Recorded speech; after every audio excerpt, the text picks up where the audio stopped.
Welcome to Martinis and Mentors, where real estate pros sip, share, and spill the strategies that actually work. I'm Yvonne Arnold, 40-year veteran realtor, business consultant, and your no BS guide to growing a real estate business that you love. So grab your favorite libation and let's dive in. You have now the base knowledge. You have what you need to actually really execute on the plan that you guys built in December or whenever it was. You have the knowledge of money, you have the knowledge of operations, and now the knowledge of marketing. And what usually causes this process of execution to break isn't your lack of knowledge, because you guys are showing up and you're getting it.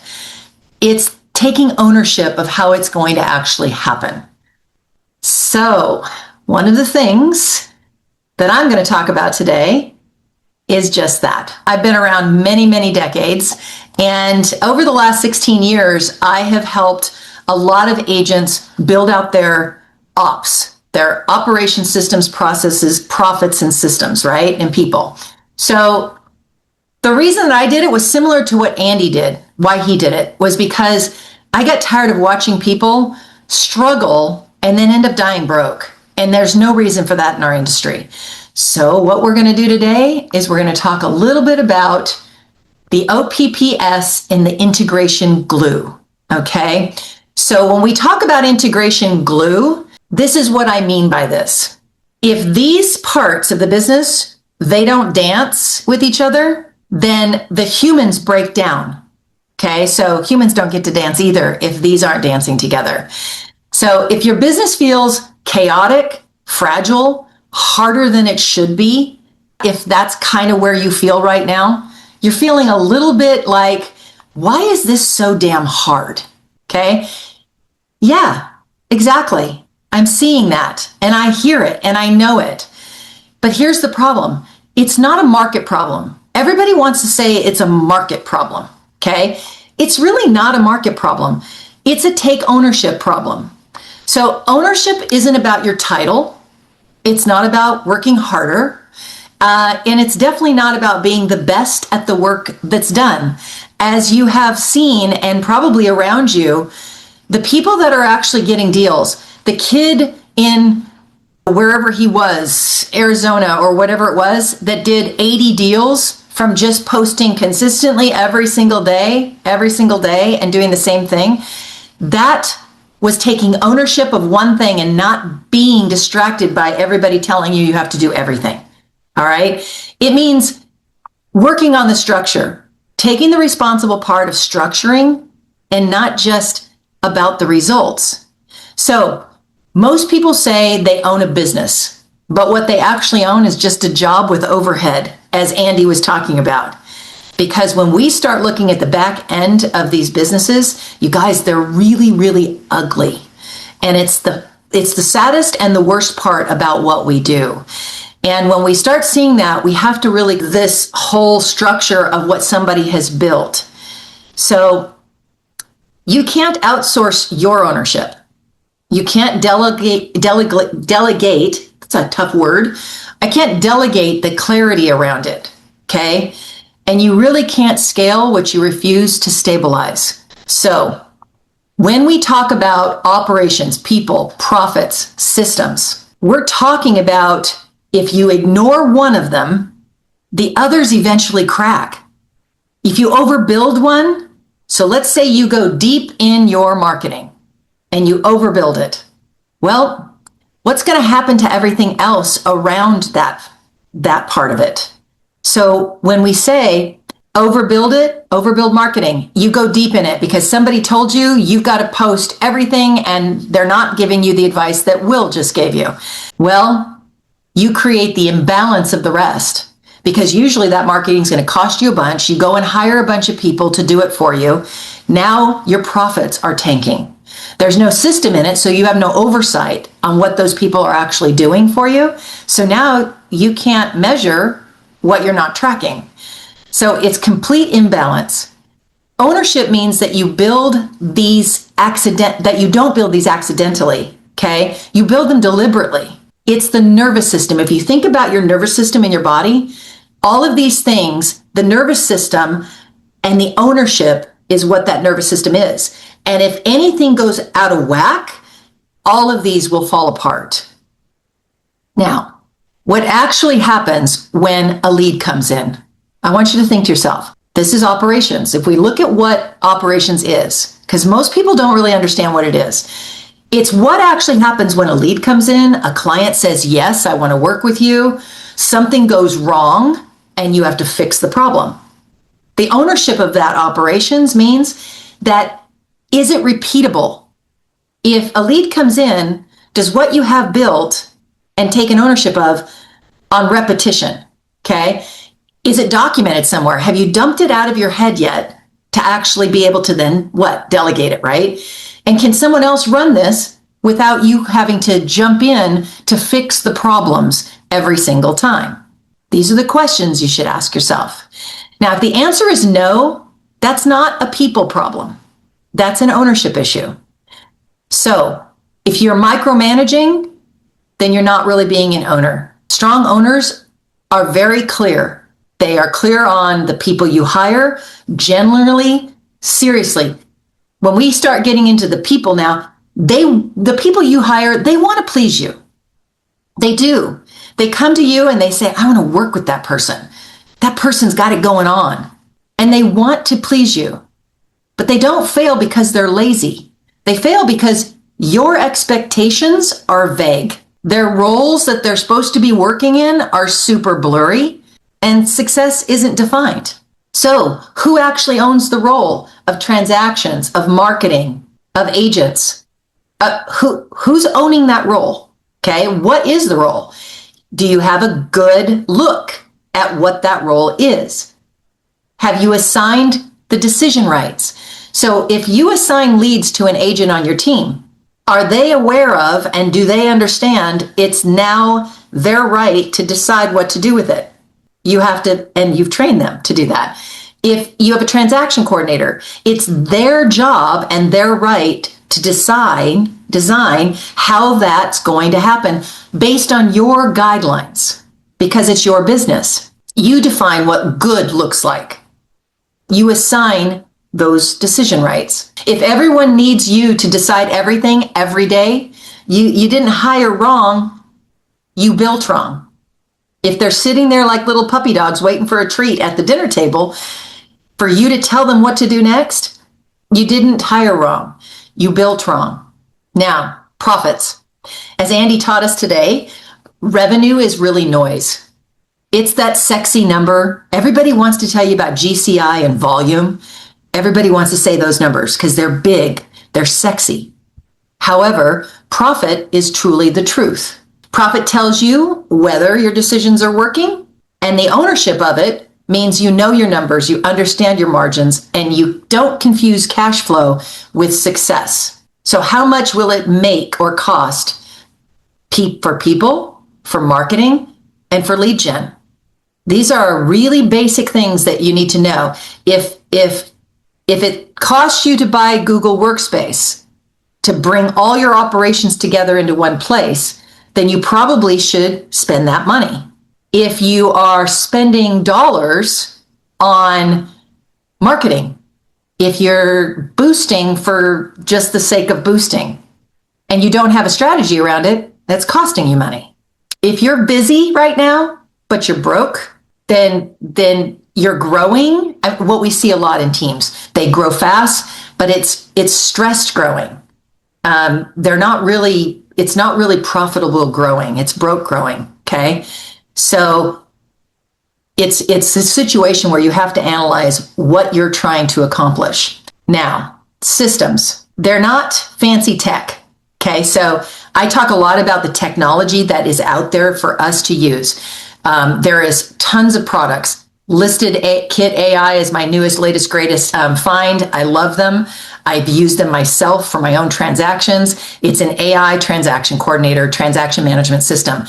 I love fancy tech, okay? However, systems are the agreements that actually hold together the systems, okay? When will it be accomplished? It's the agreement of when will this be accomplished? I have a VA. I have an agreement with her. I need this done. Here's the deadline. I put a date on it. I know so many agents that have people that are working for them. And like I said, they want to make you happy. However, they complain about those assistants and those TCs and those admins and those VAs because they aren't getting the jobs done. But you never put a deadline on them and you're not overseeing them. I call it the big eye in the sky, right? You don't have a system where you can see what they're working on and check in. So you need dates, deadlines, and agreements. And ownership means you stop saying, I'll remember to do it. I'll fix it later. I'll just handle it myself. That's not the way to do the business. Systems are going to reduce your friction. They protect your energy and they turn your effort into leverage. Okay. Ownership just means that you're going to stop doing everything yourself. And then you're going to actually take the time to work in your business, not on it. Will said something really good. Will said, you have to block that time out to make sure that it gets done. So how many of you in the chat, tell me right now, how many of you in the chat say yes or no, actually do a GSD, and those of you that know what that means, get stuff done, a time block, anytime during the week. Usually it's a 2 to 3 hour time block. Who's actually blocking their time? Where they actually are working on these kind of projects, where you're going to sit down and do the funnel that Will just taught you, that you're going to sit down and go and work on getting bank accounts set up. If you haven't, I see a lot of no's. Kevin, thank you. Started this year. Hey, you're what, 16 days in? I love it. Okay. Hang in there. Right. So this is the part that becomes, I'm kind of like, don't shoot the messenger. Okay. I am that messenger. And so I'm the one that basically tells everybody what they don't want to hear. Everybody else, they talk and they go, wow, this is really good stuff. Oh, here comes Yvonne. Okay. So, but I want you to know this. When structure is optional, execution fails.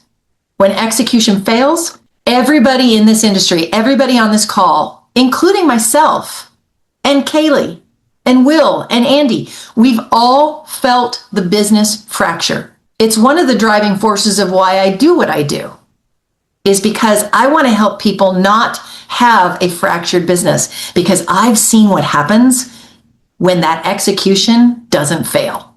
It actually works. Okay, so here's the shift every business owner, everyone on this call needs to make. Stop asking, why isn't this working? Stop asking that question. Why isn't this working? Start asking, what did I allow to stay unclear? Because you're allowing it to be very unclear and you're not getting granular on how you want it done. That's why you keep asking, why isn't it working? Ownership isn't harsh. It's empowering. When you know what you want done, you brain dumped it out of your head, you've put it somewhere and then delegated it to somebody else because you really wanted to take the weekend off and not build out that funnel. It's empowering, but not only to you, it's empowering to the person you delegated it to. You gave your trust to somebody to execute something for you that's going to benefit your business and eventually benefit them. So, because once you take responsibility for the foundation, you stop being reactive and you start being intentional. That's when the business stops running you and starts supporting your life that you built it for. Now, I'm going to do a little audit with you guys right now. And this audit, I want you to take out pen and paper, wherever you want to write this down, but I want you to be really honest. It's the 5-question business audit. Super easy. Number 1, your systems reality check. If I disappeared for 2 weeks, transactions would still move forward without chaos. It's a 0 if that would not happen. It's a 1 if it's a maybe, and it's a 2 if absolutely yes. My transactions would still move forward without chaos if I just disappeared for 2 weeks. Now, I have a certain special place in my heart around this. I love this. Thank you for answering in the chat. Love it. Okay, so we have a couple of maybes. A 1.5, I'll take that. I have a special place in my heart around this specific question. Many of you know I had open heart surgery 2.5 years ago. It was completely unexpected. I do not have heart disease. I do not have blood pressure problems or cholesterol problems. I was 58 years old and I randomly, miraculously got diagnosed with an ascending aortic aneurysm. That was 5.5 centimeters, and at 5.5 they do surgery, and at 6 you could die, basically somewhere between there. I didn't even know I had it, and I could have dropped dead. Now, the reason that this question of if I disappeared for 2 weeks, transactions would still move forward without chaos came very, very real to me. So if you were to leave your business for an unknown reason, is your business set up that it would still send you a paycheck? That's the question you need to ask yourself. That's what I love helping people with, is making it so they are not, as Reggie Jackson said, the straw that stirs the drink for every single deal that gets you a paycheck. Okay? So this is why we need to really pay attention and get real with ourselves. It's for that reason. I was able to walk away for 4 months. My income stayed the same. My business stayed the same. My life kept going.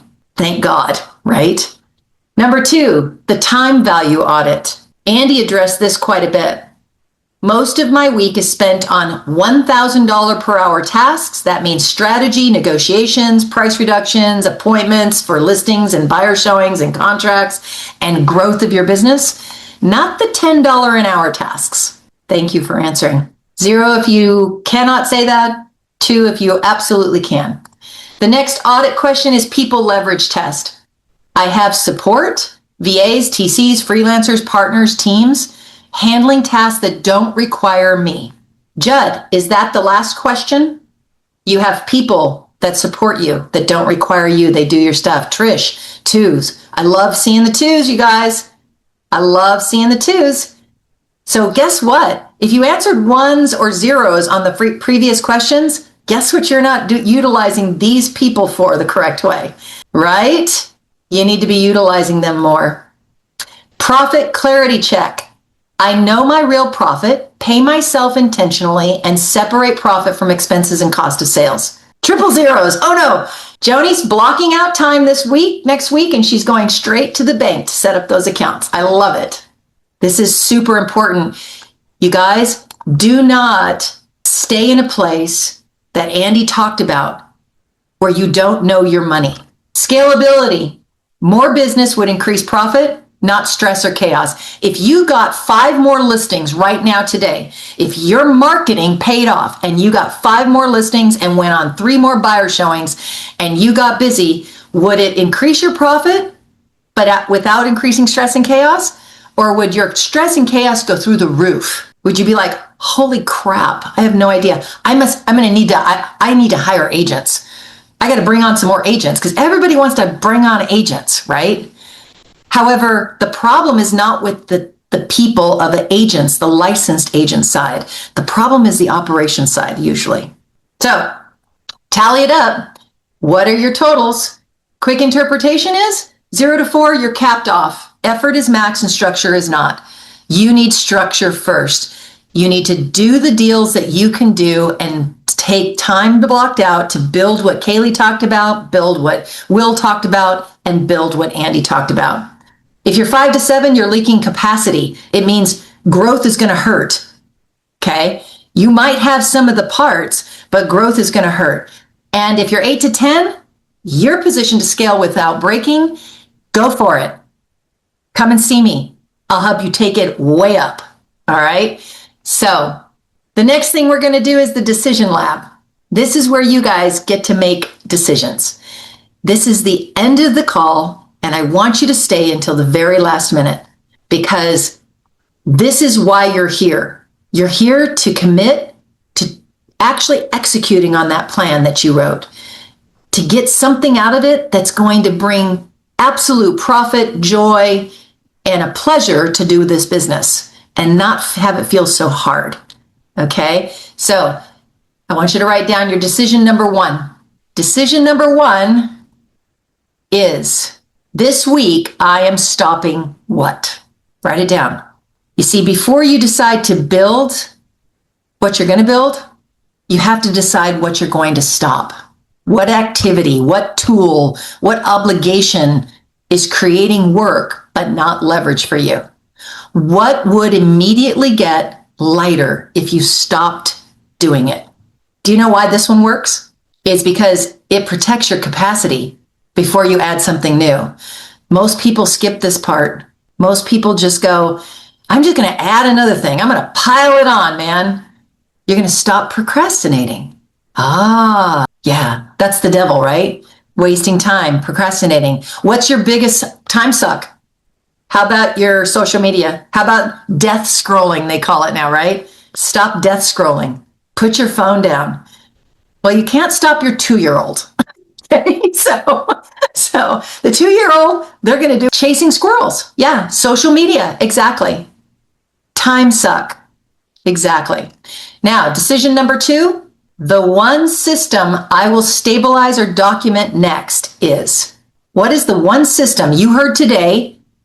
Several ideas. And you also in your gut and your head know exactly what you need to do right now. What's the one system that you need to stabilize or at least brain dump it out of your head so that someone else can be delegated it and they can do the work? 4 bank pillars. I love that. Set it up. Google Workspace. I love it. Yes, Robin. Financials, content strategy. You all know what you need to do. Now you're writing it down because what does the statistics say? You can read it, you can watch the show, you can go, wow, that was great, you can listen to it, but until you actually write it down, commit to it, and then tell someone else you're going to do it, and then tell them to ask you in a week if you did it, right? More consistent YouTubes, financials, content strategy. Love it. Decision number 3, your final decision for the day, by a certain date, I will decide and or delegate X. What does that mean to you? If everything requires you don't own a business, you guys. You're the bottleneck. What decision have you been postponing because it feels uncomfortable? Is looking at your money one of them? Is hiring somebody to help you with this? Hiring a coach? Hiring a consultant? What decision have you been postponing? Hiring a VA because it's uncomfortable. Well, I don't know if I have enough money for that VA. Well, then that tells you step back and go figure out your money and then get a budget and determine to hire that person and then put a deadline date on it.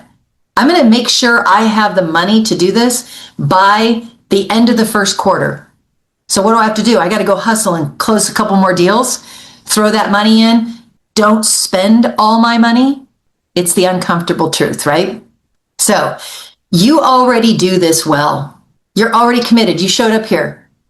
Okay. You don't need any more ideas. You need fewer decisions made on purpose. And what I hope all of us told you today was how simple we can take it down to. Take it down to the simplest. Today we gave you your money a system, your operations a home, your marketing a plan, and your business an owner. If you got value from today's episode, be sure to subscribe so you never miss a round of real talk and real estate wisdom. And if you're loving the show, leave a review. It helps more people like you find us. Until next time, keep shaking things up, stay profitable, and always remember, a great real estate business is like a great martini, well crafted, smooth, and best enjoyed with good company. Cheers.